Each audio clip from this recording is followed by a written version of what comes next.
Olá, você que acompanha a programação da TV Unifeb, seja muito bem-vindo ao Coletiva, o seu programa semanal de entrevistas. Hoje eu recebo aqui o capitão da Polícia Ambiental de Votuporanga e de toda a nossa região, que é o Alonso Wendel Ferreira da Silva, bacharel em Direito e mestrando em Ciências Ambientais. Ele veio aqui hoje para a gente falar sobre diversos assuntos, entre eles a Piracema, que começou agora em novembro e segue até fevereiro. Então a gente vai tirar todas as dúvidas sobre esse assunto, então fique ligadinho aqui com a gente sobre a Piracema, qual é a legislação, quais são os crimes, o que é permitido, o que não é, tá bom? Então acompanhe hoje aqui no Coletiva da TV Unifeb. E a gente vai falar também sobre todo o trabalho prestado pela Polícia Ambiental aqui na nossa região, nesse ambiente rural, né? Seja muito bem-vindo, capitão, muito obrigada pela sua presença. Eu que agradeço o convite de poder falar sobre minha instituição, poder transmitir informações sobre nossas políticas ambientais, sobre a sustentabilidade da região. Com certeza. E estaremos sempre à disposição para o que precisarem. Tá certo, a gente agradece mais uma vez a tua disponibilidade, a autorização também para que você esteja aqui hoje. Eu gostaria de começar explicando para o pessoal de casa o pelotão aqui de Votuporanga, né, sobre a sua jurisdição, qual é a cobertura de vocês, onde que vocês trabalham aqui na nossa região? Sim, eu sou comandante da Companhia de Policiamento Ambiental, a gente é subordinado ao 4º Batalhão de Policiamento Ambiental. O estado de São Paulo ele possui 5 batalhões, o primeiro batalhão é São Paulo, o segundo fica em Birigui, o terceiro no Guarujá e o quarto em São José do Rio Preto, o quinto em Campinas. A nossa região está subordinada ao 4º Batalhão, que fica em São José do Rio Preto. A segunda companhia fica sediada em Fernandópolis. E a minha circunscrição vai desde Santa Fé do Sul até Macaubal. São um total de 49 municípios. Nossa região a gente pega os principais mananciais, são o Rio São José dos Dourados, o Rio Paraná e o Rio Grande. E temos 3 barragens. Inclusive, temos a maior barragem do estado de São Paulo, que fica no Rio Paraná. Com certeza, é uma área muito grande mesmo, né, capitão? Agora, me fala uma coisa, qual seria, assim, a definição de vocês, a principal missão da Polícia Ambiental, do trabalho de vocês? Excelente pergunta. Nossa principal missão é defender o desenvolvimento sustentável. Permitir que as futuras gerações tenham acesso aos recursos ambientais que a presente geração tem. Porque tudo que a gente faz depende da utilização de recursos ambientais. Então, se a gente tiver um uso desenfreado, isso impacta em diversas fases da nossa vida. Desde do custo das coisas, a gente vai construir uma casa, por exemplo. O desmatamento estiver muito grande, a madeira nativa fica muito cara. A gente vai se alimentar, a gente vai comprar peixe. Se tiver pouco daquele tipo de peixe no rio, o peixe fica caro também. Então, a gente trabalha de forma que as economias, aquilo que a gente pratica no nosso dia a dia, desenvolva de forma que possa se sustentar por diversos anos. Nas ciências ambientais, a gente tem um termo que a gente utiliza, chama economia ambiental. Quando a gente fala de uma empresa, por exemplo, a gente tem economia comum. Vários setores da empresa vão se somando até chegar num determinado capital, que é o lucro e tudo mais que deve ser produzido. Na economia ambiental, não. Na economia ambiental, um setor precisa do outro. Então, um exemplo bem simples. Quando a gente fala de um curso d'água, bacia hidrográfica, é o mais basilar para o nosso desenvolvimento aqui como sociedade. Porque tem água, tem fluxo de animais, regula o nosso clima, entre outros fatores. A vegetação nativa, que a gente costuma falar de área de preservação permanente, ela em volta do rio, ela protege o rio de assoreamento, de poluição. E permite que tenha água, porque ela consegue pegar água do lençol, permitir que a água do lençol freático suba até a superfície e crie as nascentes. Se a gente tiver um rio poluído, essa vegetação nativa, essa mata ciliar, ela vai estar prejudicada. E se ela estiver prejudicada, não vai proteger o rio e vai acabar tendo escassez de água. Então, na economia ambiental, a gente costuma falar que os setores devem se desenvolver em harmonia. Porque é tudo interligado mesmo, né, capitão? Perfeito. É tudo interligado. Quer dizer, às vezes a gente acha que tá longe de mim, é o meio ambiente e tal. Só que aí é isso que você falou. Se você polui, se você não respeita a Piracema, acaba refletindo no dia a dia do consumidor aqui, né? Da cozinheira, né? Ou do construtor, que as coisas acabam encarecendo, né? Madeira. Então, realmente está tudo interligado. Tá tudo, a gente costuma falar que é um ecossistema, né? É um sistema. E assim a gente tem que preservar. Não adianta só preservar o rio, ou só preservar a vegetação, ou só preservar a fauna. Aí tem que preservar tudo. Com certeza. E para ter um desenvolvimento sustentável. E é isso que a Polícia Ambiental protege. Eu costumo falar que não adianta nada a gente ter uma população muito rica e um meio ambiente destruído. porque a gente vai ter problemas sociais. E também não adianta nada a gente ter um meio ambiente perfeito e uma população muito pobre, que também a gente vai ter problema. Então a gente tem que defender esse crescimento em harmonia. Em harmonia, com certeza. E a informação colabora muito com isso, né, capitão? Porque a gente está aqui para falar também da piracema, né? Muitas vezes as pessoas cometem o crime, mas alegam desinformação e não dá mais para ser assim, né? A gente tem que cuidar realmente do meio ambiente. E aí, por isso, eu gostaria de te perguntar sobre esse período tão falado, né, tão conhecido, né, que é a piracema. Vamos explicar para o pessoal de casa, então, capitão, o que seria a piracema? Sim, você falou, educação ambiental é realmente a base de toda a ciência ambiental, de todo o desenvolvimento de toda a sociedade. Voltando a uma pergunta, né, a piracema ela é o período reservado, um período de defeso reservado à procriação dos peixes. Ou seja, nesse período, grande parte das espécies elas estão subindo os rios para poder fazer a desova. Então, esses peixes estão tentando perpetuar sua espécie nos nossos mananciais. Retirar um peixe cheio de ova da água gera danos ambientais catastróficos, danos à sustentabilidade. Inclusive prejudica o próprio pescador. Porque quando você tira um peixe que ia dar, sei lá, 100, 150 alevinos, você acaba tirando uma matriz e acaba não permitindo que esse peixe repovoe os rios. E aí prejudica o futuro dessa espécie, prejudica toda esses produtos disponíveis para o consumidor também, né? Prejudica todo o ecossistema. Perfeito. Todo o ecossistema, é o que a gente estava dizendo sobre o equilíbrio, né, pessoal? Então, realmente é um período que tem que respeitar, porque é fundamental para a procriação dos peixes e para o futuro ambiental de tudo, né? Agora, explica também o que é permitido, o que é proibido nesse período. Algumas coisas são permitidas, capitão? Excelente pergunta. Sim, é permitido a pesca, é um evento cultural aqui na nossa região, né? Aqui no interior de São Paulo. Todo mundo gosta, né? Final de semana, feriado. É muito comum, pessoal, a gente vai estar na beira do rio, policial, o senhor pesca também? Mas enfim, é cultural. Então a pesca aqui no nosso interior não está 100% proibido, o que está proibido é retirar o peixe do rio. Mas o pesca e solte o pesca e solte, então, ok. É permitido de barranco, nos rios da região. Não pode colocar barco em rio. É permitido também a pesca em reservatórios, que são aquela região alagada perto das barragens, um termo mais simples.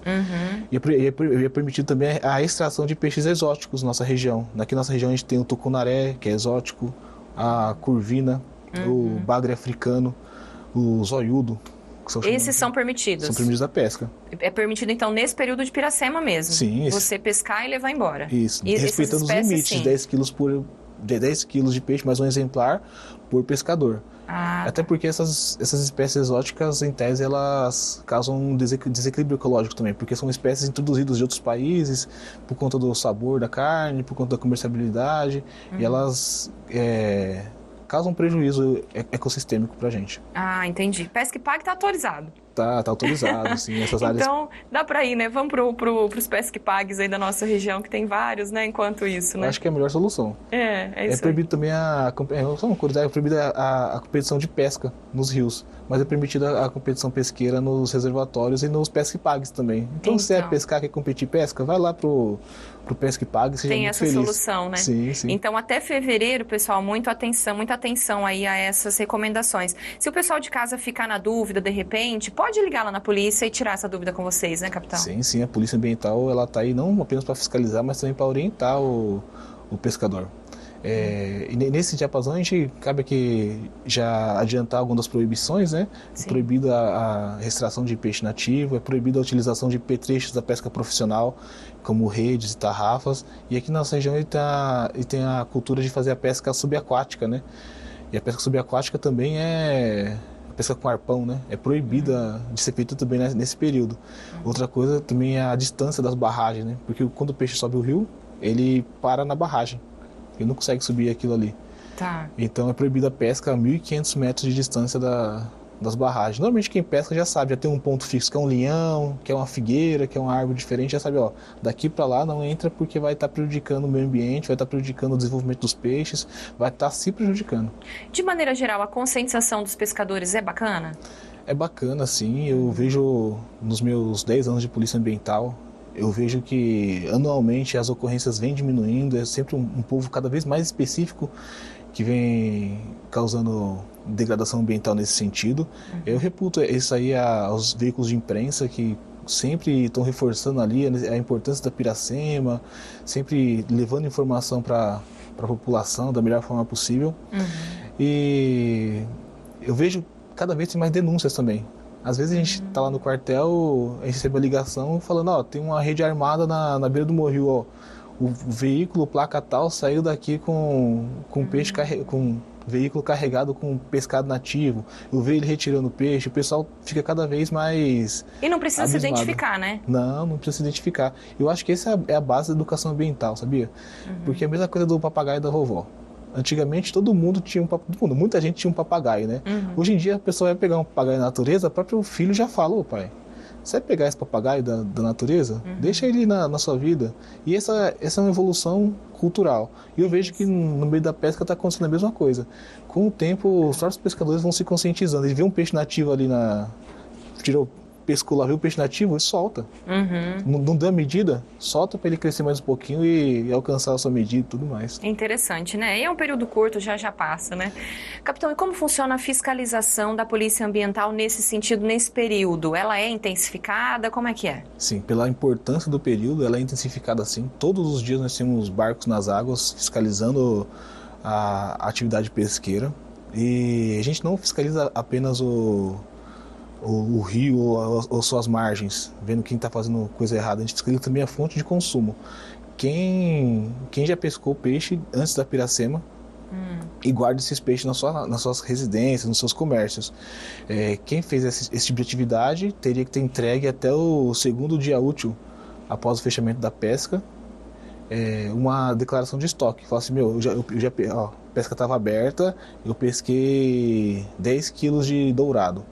Falei, meus 10 quilos tá aqui, entreguei lá na Polícia Ambiental. Quando tiver a Polícia Ambiental tá lá aberto para fazer a fiscalização, quando for lá fazer a fiscalização tem que ter menos peixe ou o volume que tem ali. Se tiver mais peixe, a gente vê que o cara pescou depois da Piracema, adquiriu esse peixe de alguma outra forma que ele não declarou. Ele acabou tirando estoque dele. Vocês visitam estabelecimentos comerciais também? Como é essa fiscalização? Sim, a gente visita. Normalmente a gente tem uma lista dos estabelecimentos que vendem peixe nativo, e quem é pescador profissional deve entregar, é obrigação, né? É uma das obrigações do pescador profissional, deve entregar o estoque dele, aquilo que ele conseguiu pescar antes do fechamento da pesca. A gente vai até o local e confere se o estoque realmente condiz com o que ele está falando, né? Com o que tem lá físico. Entendi. E a gente fez até uma operação recentemente, e essa operação rendeu 180 quilos de peixe apreendido, 22 mil reais de multa, aproximadamente, entre 20 e 23 mil reais de multa, e esses peixes foram todos doados para entidades de caridade. Eu ia te perguntar o que é feito. 180 quilos, então. Sim. E acabou sendo doado, né? Sim. Bacana. Quais as consequências, capitão, para quem é flagrado desrespeitando a Piracema? Sim, a gente tem uma agravante, né, nesse período de pesca fechada, que a multa era R$1.000 antes da pesca estar fechada, pela conduta de pescar de forma equivocada, por exemplo, pescador amador utilizando rede. A conduta dele é R$1.000, mais R$20 por quilo de peixe pescado. Agora, no período de pesca fechada, essa multa é dobrada. Ela passa a ser R$2.000 e R$40 por quilo de peixe pescado. E além disso tem um processo criminal, porque é crime pescar nesse período do ano. É crime ambiental, né? Crime ambiental, vide a importância desse período para todos nós, né? Tá certo. Nós vamos deixar aqui os contatos da Polícia Ambiental para vocês aí de casa que tiverem dúvidas, se quiserem ainda esclarecer mais alguma informação sobre a Piracema. Agora, capitão, sobre os outros períodos do ano, né, fora do período da Piracema, em relação à pesca, tudo é permitido ou quais são as orientações de maneira geral? Não, ótima pergunta. Não é tudo permitido. O pescador amador ele tem que tomar cuidado com os petrechos que ele vai utilizar e a forma que ele vai pescar. O pescador amador ele só pode utilizar a varinha de mão quando na pesca desembargada, ou a pesca de arbalete, a pesca subaquática, ele pode usar o arbalete. Nessa pesca de varinha de mão também, ele também tem algumas restrições. Ele não pode utilizar até uma modalidade de pesca que é proibida, chamada pesca da lambada, que ele tem 2 anzóis, um anzol em cima, outro anzol embaixo. Aí quando o peixe vai morder ali a isca em cima, ele puxa e fisga o peixe por onde der. Aí fura olho, rasga o peixe. Aí se for um peixe fora de medida, um peixe que não poderia ser retirado da água, pode ser que ele não venha a sobreviver. Essa pesca é completamente proibida. Então. E o pescador profissional também existem algumas restrições. Ele pode lá armar a rede dele, ele pode usar tarrafa e outras técnicas de pescadores profissionais, como o linhel, mas algumas condutas também são proibidas. Por exemplo, tem o tal do pesca da batida. O cara vai lá, estica uma rede e faz barulho para espantar os peixes para a rede dele. Isso daí é uma pesca extremamente agressiva, predatória, e isso é completamente proibido. Tá certo, então. E a criação de represa artificial em propriedades rurais, capitão? O que diz a lei sobre isso? Certo, é permitido a criação de represas artificiais. Saiu recentemente uma portaria da Secretaria de Infraestrutura e Meio Ambiente e Secretaria de Agricultura e Abastecimento, e ela permite a criação de reservatórios. A gente costuma chamar de reservatórios. Reservatório, sim. Esses reservatórios têm com espelho d'água de até 2 hectares. Isso tanto para pesca quanto para nado, não tem problema? Sim, quanto para descendentação dos animais também, não tem problema. Utilização não tem problema. Legal. Quais são as principais infrações ou crimes que a gente percebe aqui na nossa região, que a gente registra de maneira mais comum? Fabíola, essa é uma pergunta excelente. Por quê? Porque os crimes ambientais, eu costumo falar que eles são sazonais. Cada período do ano, a gente tem que ter uma atenção voltada para determinada conduta ambiental, por diversos motivos. Entre eles, o próprio clima, as próprias estações do ano. Por exemplo, quando a gente está no mês de julho e agosto, é um mês extremamente seco, né? Normalmente está passando por momentos de estiagem muito forte. Então, nossa preocupação tem que ser voltada para queimadas ilegais, essa queimada de vegetação nativa, queimada da cana-de-açúcar. E a gente sofre com isso, né? Sofre. Todo período de seca é um sofrimento. É um sofrimento. Aí a gente chega na período de Piracema. No período de Piracema a gente tem que... tá chovendo bastante, dificilmente tem queimada, no entanto tem esse período de reprodução dos peixes, que a gente tem que focar nossa atenção para a reprodução dos pescados. E cada época do ano vai tendo uma atenção especial, diferente. Legal. E é importante também a gente destacar, né, capitão, que a Polícia Ambiental ela não trabalha apenas nessas questões de ambiente rural, né, meio ambiente. Ela trabalha também em ambiente rural, no caso em criação de gado. Como que é esse trabalho de vocês nesse sentido, nessas propriedades? Sim, perfeito. A gente trabalha no combate ao crime ambiental e também ao trabalho ao crime comum. Somos todos policiais militares. E a Polícia Ambiental é apenas uma unidade especializada em crimes ambientais, mas a gente combate o crime comum. E como a gente está sempre no meio da área rural, o nosso serviço é na área rural, minhas viaturas elas costumam passar 80%, 90% do seu período de patrulhamento no campo. Vira e mexe a gente realmente se depara com ocorrências de furto, roubo, de maquinária agrícola e de gado também, de semoventes. A Polícia Ambiental a Polícia Militar como um todo tem todo um sistema que monitora os índices criminais na nossa região, e a gente procura intensificar o policiamento preventivo, ostensivo, nesses locais onde tem maior ocorrência desses crimes, para diminuir os índices criminais. Porque a presença da Polícia Militar ela gera essa sensação de segurança e acaba afastando o infrator da lei daquele local. Com certeza. Tivemos a grata satisfação de prender e por vezes desarticular quadrilhas especializadas em roubo de trator e roubo de gado também. Inclusive são crimes muito violentos que as pessoas costumam agredir os proprietários rurais, prendê-los, fazer cárcere privado para poder levar o material deles. Mas a Polícia Ambiental está aí para combater esse crime também. Teriam dicas, capitão, para o pessoal de casa? A gente tem propriedades rurais aqui na região toda, né? Dicas das pessoas para elas se prevenirem contra esses crimes? Sim, temos dicas sim. Manter pontos específicos iluminados para uma entrada de propriedade, para ver o que está acontecendo ali. Evitar ficar passando informações da sua propriedade, como o que comprou, o que deixou de comprar, o quanto arrecadou, o quanto deixou de arrecadar, para pessoas desconhecidas. E sempre tem em mãos o telefone da Polícia Ambiental. Hoje nós temos um programa aqui chamado Atividade Delegada, Agro. E essa atividade delegada a gente criou a Vizinhança Comunitária Rural Solidária. Ou seja, a gente tem uns grupos de WhatsApps com vários proprietários rurais, e eles vão nos informando, passou um carro diferente aqui na minha propriedade, esse cara tá passando aqui toda hora, tem como vir monitorar e tudo mais. E a gente acaba prestando esse serviço de segurança aí pro morador do campo. Como é o nome, capitão, desse trabalho? Polícia Comunitária Rural. Polícia Comunitária Rural. E como que o pessoal pode participar? De repente, as pessoas que estão nos assistindo ainda não participam de nenhum grupo? Como é que pode ter acesso? Basta ligar nos quartéis da Polícia Ambiental. A princípio, nós temos... esse programa está sendo implantado na cidade de Votuporanga e em Fernandópolis. E é através da atividade delegada. Essa atividade delegada, o município paga para o policial trabalhar na folga dele. Sim. Né, fazendo a segurança da área rural. É até um agradecimento que a gente faz aos municípios que permitem que tenha segurança no campo. E as pessoas participarem dessa fiscalização, né? Porque realmente a área rural é muito grande, né? Não é sempre que a polícia está ali presente, né, capitão? Sim, sim. E a gente conta com a participação da população, tanto para crimes ambientais quanto para crimes comuns, né? Que façam a denúncia, que nos informem do que está acontecendo, para que a gente possa realizar um serviço mais efetivo. Existe muita confusão sobre quando a pessoa deve acionar a polícia ambiental, quando ela deve acionar a polícia militar. Qual seria a orientação? Sim, a principal diferença é que nós dois somos policiais militares, tanto exato. Ambiental quanto o territorial. O territorial ele tem um serviço mais perene, de 24 horas por dia, tem equipes todos os dias prestando segurança para a população.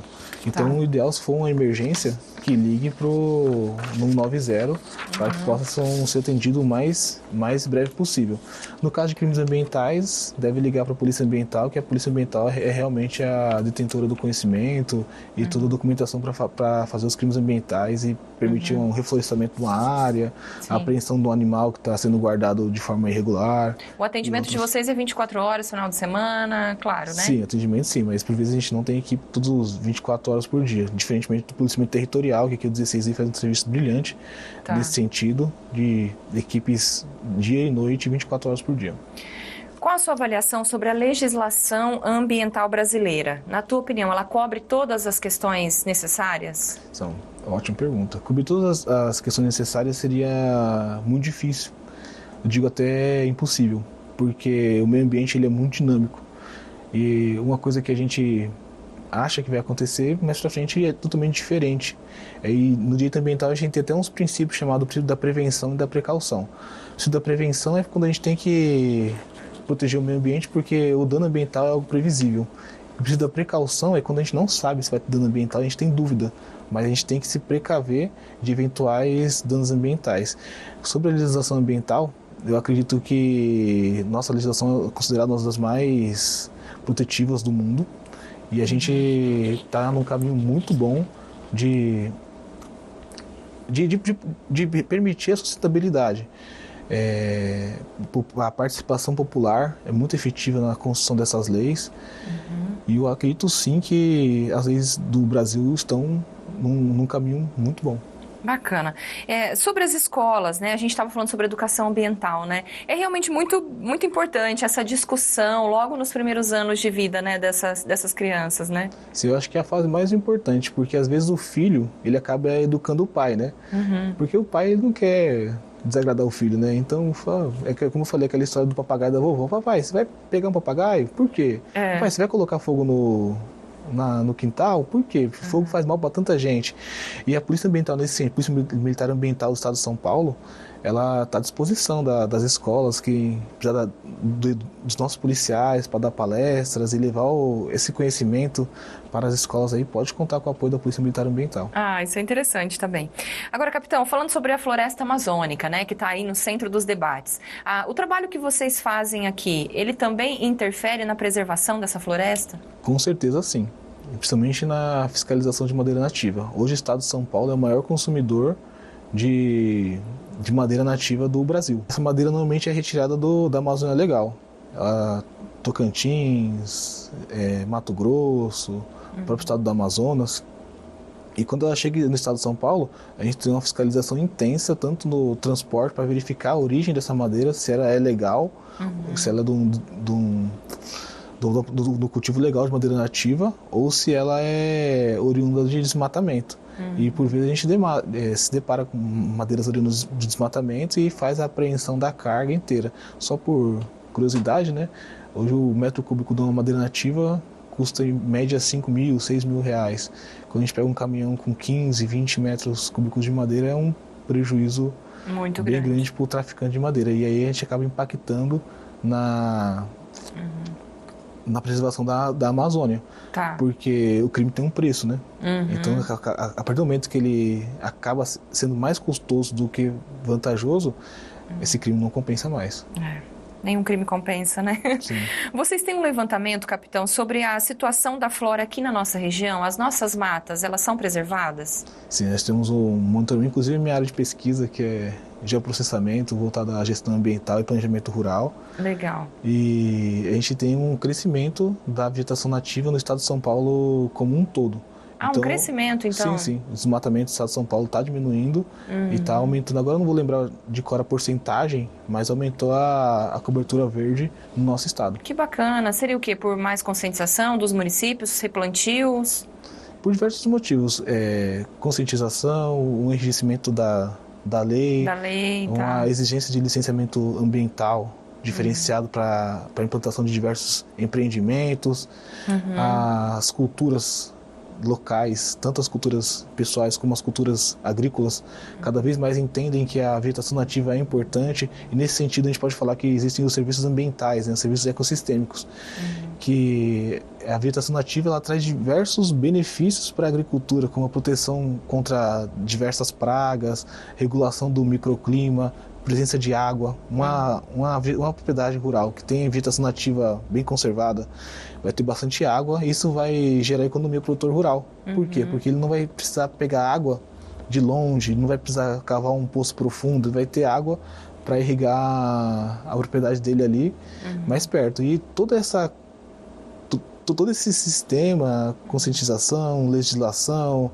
interesse na vegetação nativa, ele impacta no crescimento da nossa cobertura vegetal, nossa cobertura verde. É o que a gente estava dizendo, essa harmonia, né, entre tudo, né, Sim. Influencia mesmo. Capitão, a gente está falando aqui de matas, né, a gente tem períodos de seca muito intensos aqui na nossa região, né, em Votuporanga, e aí é quando a gente registra mais, a gente percebe os incêndios, né, e aqueles pequenos incêndios que às vezes sujam o quintal, mas que a gente sabe que prejudica muito, né, as reservas, as florestas. Qual foi o balanço desse ano aqui na nossa região? Esses casos, eles vêm aumentando, vêm diminuindo? Como é que foi isso? Esse ano foi um ano bem atípico. Esse ano a gente teve chuva quase todos os meses, né? O pessoal percebeu que a gente não teve uma estiagem muito severa que nem a do ano passado. Então a gente teve um decréscimo nas queimadas na nossa região do ano passado para cá. E a gente tem que tomar cuidado porque às vezes o pessoal reputa essas queimadas apenas para a área rural. Mas por vezes é o próprio morador da cidade que está limpando o terreno, coloca fogo no terreno, e esse terreno vai lá e suja o quintal da senhora, mancha as roupas que estão no varal e tudo mais. A gente tem que ver a origem dessa queimada. E o incêndio ele é ruim em qualquer lugar, seja na área urbana e seja na área rural. Sim. Porque ele causa, além desses problemas, ele também causa problemas de respiração na nossa região, principalmente quem sofre mais são os idosos e as crianças. A gente tem o Estado de São Paulo, através da CETESB, tem um sistema chamado Qualar, que ele mede a qualidade do ar na região. Teve anos que, nesse período de estiagem, por diversos motivos, tanto a seca quanto as queimadas, a qualidade do ar no interior de São Paulo ficou igual ao da Praça da Sé. Meu Deus. E com certeza a queimada é o impacto nessa qualidade do ar, nessa quantidade de material particulado que faz tanto mal para nossa saúde. Sim, e o descarte de lixo também em área rural, né, em estradas rurais, né, capitão? Isso também prejudica bastante, porque às vezes a pessoa vai lá, joga o lixo, já está errado, e aí ela ainda coloca fogo no lixo.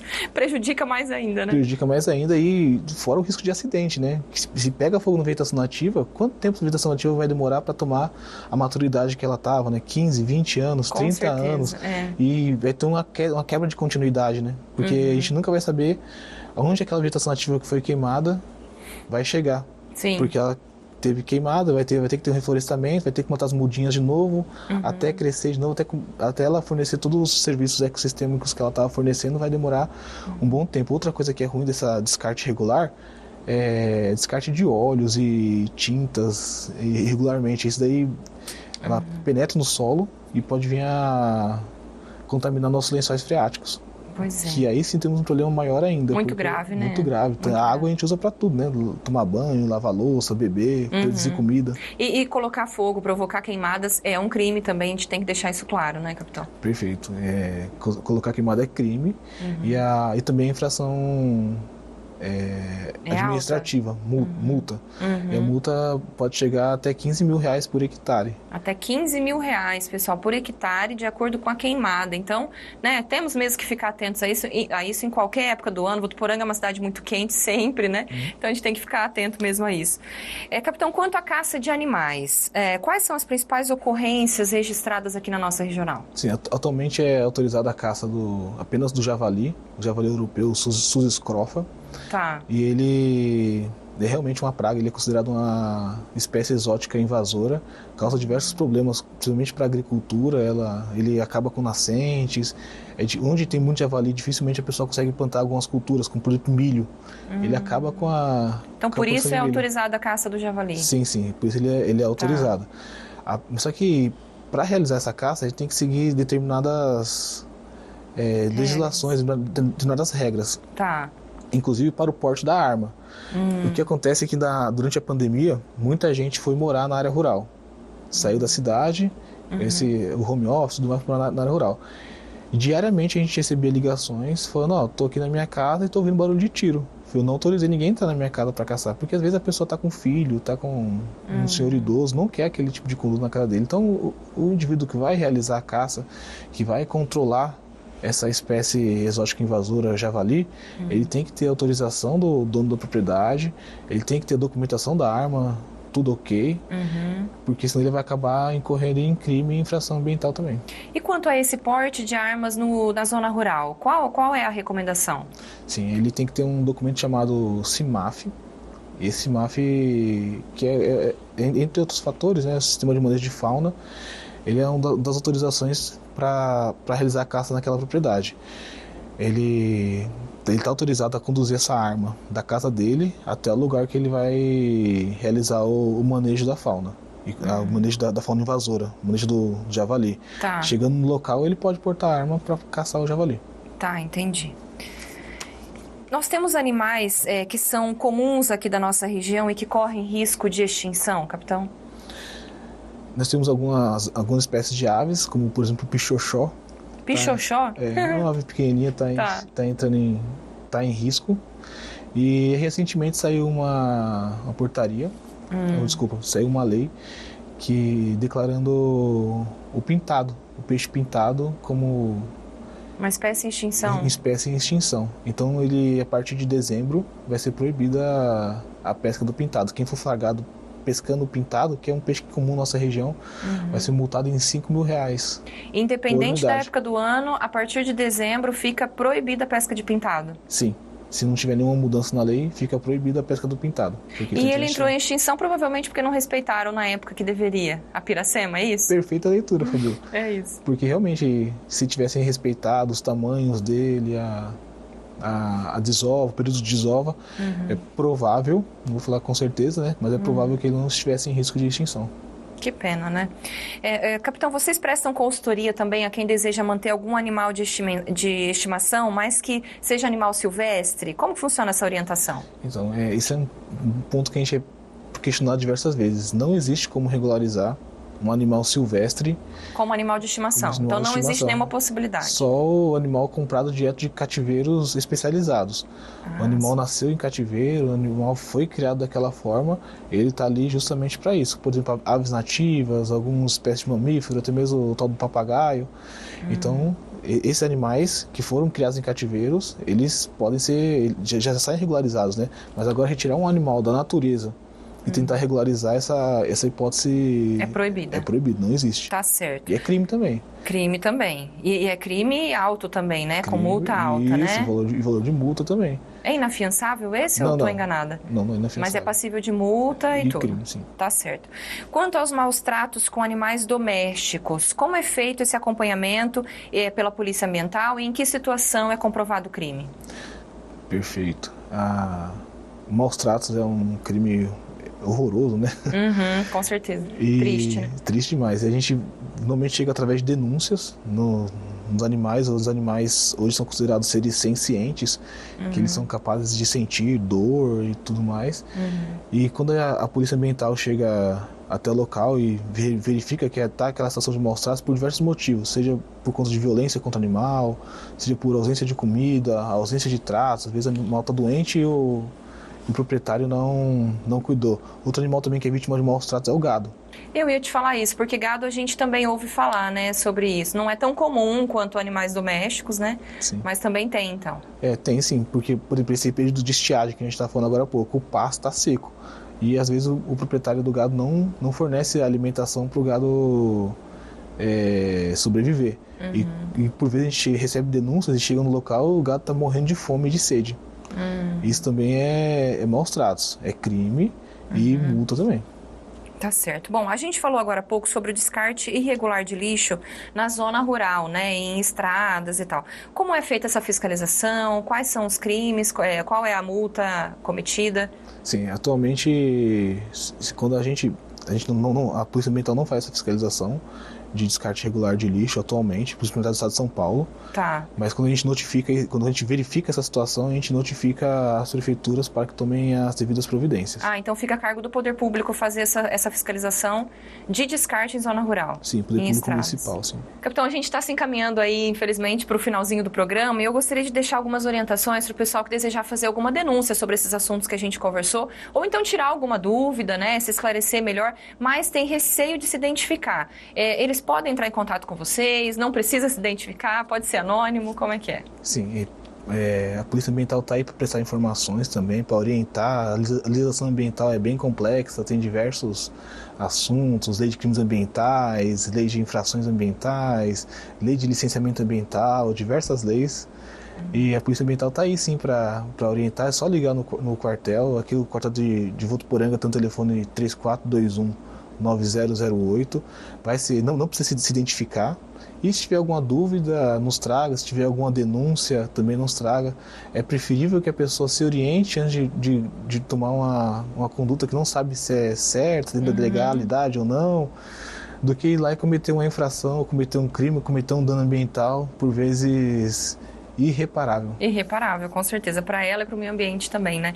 A gente está falando desse trabalho bonito da Polícia Ambiental, eu não poderia deixar de te perguntar, né? O pessoal de casa que esteja interessado em seguir nessa carreira tão bacana, né? Você, capitão, agora, a gente tinha um capitão que estava aqui, agora é major, não quer dizer, é uma carreira muito legal. Quais são as orientações para ingressar nessa carreira, capitão? Excelente pergunta, muito orgulho de falar uma coisa dessa.